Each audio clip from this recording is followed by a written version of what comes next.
Salam sejahtera untuk kita semua. Perkenalkan, nama saya Nurliana Pasaribu dari kelas 11 I1. Di sini saya akan menjelaskan 3 pencegahan HIV/AIDS. Yang pertama, pencegahan penularan melalui hubungan seksual. Yang kedua, pencegahan penularan melalui darah. Dan yang ketiga, pencegahan penularan dari ibu kepada anak. Kita langsung membahas pencegahan penularan melalui hubungan seksual. Yang pertama, kita bisa mencegah itu bila kita berhubungan seks itu dilakukan dengan satu orang saja. Sebaiknya kita menghindari cara kita yang biasanya berganti-ganti pasangan. Kita harus menghindari itu karena semakin banyak jumlah pasangan yang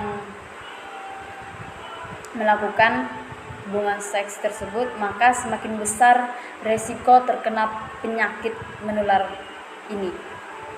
Sebaiknya juga tidak berhubungan seksual dengan seorang yang sering berganti pasangan, karena kita nggak tahu riwayat seksualnya itu seperti apa.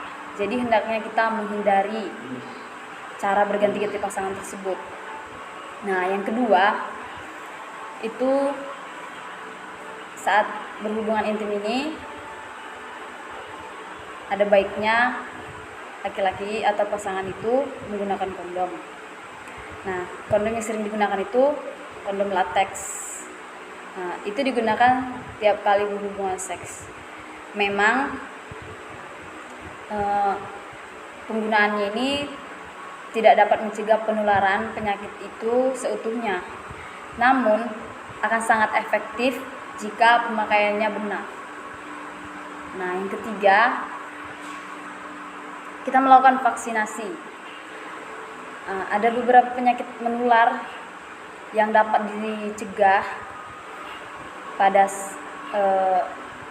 dengan cara pemberian vaksinasi dewasa. Misalnya itu hepatitis B dan kutil kelamin serta kanker serviks yang disebabkan oleh human papillomavirus atau HPV. Nah, bagi anak perempuan itu biasanya vaksinasinya itu berusia 9 sampai 13 tahun itu sudah bisa dilakukan vaksinasi. Nah, yang untuk wanita dewasa berusia 26 tahun bahkan yang belum pernah sama sekali mendapatkan vaksin, itu sangat disarankan untuk melakukannya segera, karena mengingat kanker serviks yang merupakan pembunuh nomor 2 pada wanita. Jadi kita harus melakukan vaksinasi secara dini. Dan yang keempat, jika pada perempuan itu terdapat vaksinasi, sedangkan pada laki-laki itu biasa dilakukan sunat. Sunat pada laki-laki itu sangat terbukti mengurangi risiko laki-laki terkena HIV dari hubungan seksual sebanyak 60%. Dampak positif lainnya adalah sunat ini membantu mencegah penularan herpes, infeksi HPV dan virus-virus lainnya. Dan yang kelima, kita itu harus menghindari pemakaian narkoba dan alkohol, karena saat kita di bawah pengaruh narkoba dan alkohol ini, perilaku seksual seseorang itu bisa menjadi lebih sulit untuk dikendalikan, dan dampaknya serta resiko melakukan hubungan seksual ini sangat beresiko lebih tinggi daripada di luar pengaruh narkoba dan alkohol. Jadi kita harus menghindari narkoba dan alkohol tersebut. Selanjutnya, kita akan membahas pencegahan penularan melalui darah. Yaitu yang pertama, saat mendonorkan darah, misalnya kita mau donor darah gitu kan, sebaiknya kita melakukan pengujian yang layak. Karena dalam sebagian kasus penularan HIV ini terjadi melalui transfusi darah.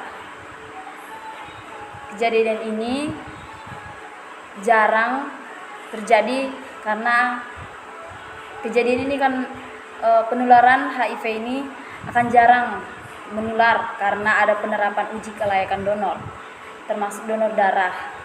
Bukan hanya donor darah sih, bisa juga organ-organ atau donor jaringan tubuh yang lain. Dengan pengujian yang layak, penerima donor darah yang kita donorkan memiliki risiko yang lebih rendah untuk terkena HIV.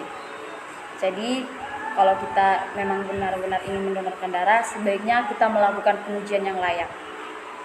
Dan yang kedua, hindari penggunaan jarum bekas. Saat menyuntikkan obat, saat kita disuntikan itu kena melalui darah terus ke tulang. Nah, saat menyuntikkan obat itu kita sebaiknya menggunakan jarum yang bersih atau yang belum bekas dipakai. Atau saat misalnya ada seseorang yang ingin membuat tato, itu orang-orang yang sering membuat tato di bagian badannya itu sering terkena HIV karena jarum yang mereka gunakan itu merupakan jarum yang udah bekas dipakai orang. Makanya kalau kita mau menyuntikkan obat atau membuat tato, sebaiknya menggunakan jarum yang steril, yang udah disterilkan, agar resiko terkena atau tertular HIV itu tidak tinggi atau resikonya lebih rendah. Jadi hindari penggunaan jarum bekas. Kita harus menggunakan jarum yang sudah disterilkan. Dan untuk yang selanjutnya, pencegahan penularan dari ibu ke anak. Nah, itu dapat dicegah bila kita melakukan deteksi dini.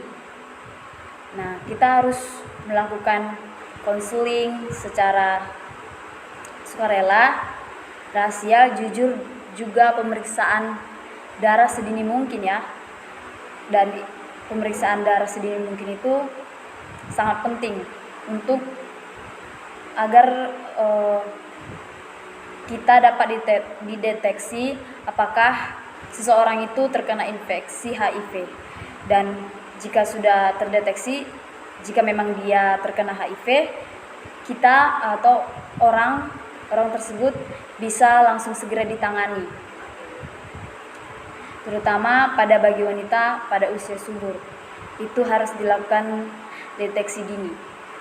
Nah, yang kedua, pemberian obat antiretroviral. Nah, memang sampai saat ini belum ada benar-benar bisa yang mengobati atau obat yang benar-benar mengobati HIV.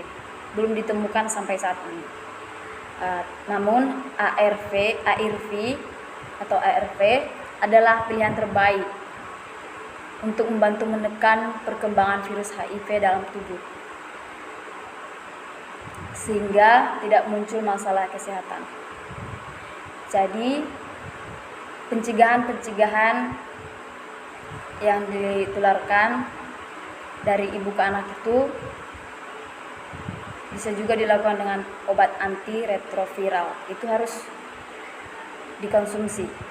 Nah, yang ketiga, jika dia seorang ibu hamil, dia harus segera berkonsultasi atau meminta konseling dengan dokter kandungan untuk menentukan metode persalinan jika seorang ibu tersebut memang positif terkena HIV, agar bayi yang dikandung ibu tersebut tidak terkena atau tertular HIV. Maka dilakukanlah metode